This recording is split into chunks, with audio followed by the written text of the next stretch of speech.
Welcome to week 4 of our Investor Ready Knowledge Share here on LinkedIn. This week the theme is all about market. So over the course of this week we are going to be covering product market fit, market visibility, go-to-market strategy and market durability. They're all things that investors care about.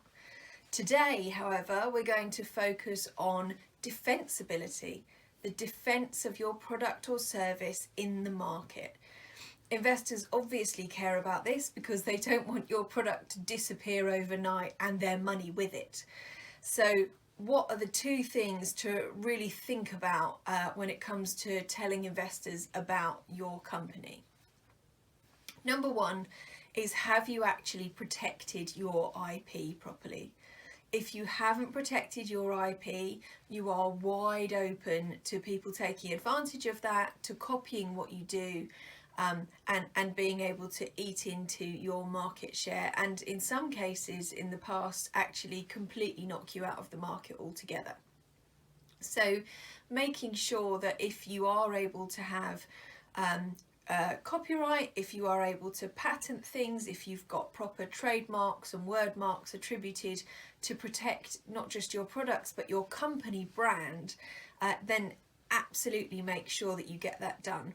It can cost you a bit of money to make sure that you get it done properly, but I would absolutely advise that you really get someone to do it for you who knows their stuff, a proper IP lawyer, because although you can go and fill out the forms yourself and just pay a fee to register your trademark, for instance, there are lots of loopholes. There are lots of things that lawyers are aware of that they would put into that application that you might not. And if you want to rely on that later in court or in another legal scenario, then it's really worth paying out to get someone to do that for you.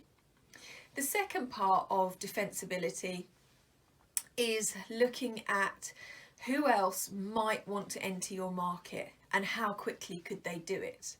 So if you don't have much proprietary IP, you might instead defend your product or your service by staying ahead of the crowd. Now that's something that Apple managed to do very successfully for a number of years. Whether they're still as ahead of the crowd now is more of a debate. But you've got to understand who might come into your market. Are they big players? If so, could they actually have the resources to do exactly what you do at the level you're doing it tomorrow? If they do, then you've got a problem. Or, actually they might not have those resources. They might not have the skill set available. It may not be something that is part of their current investment path.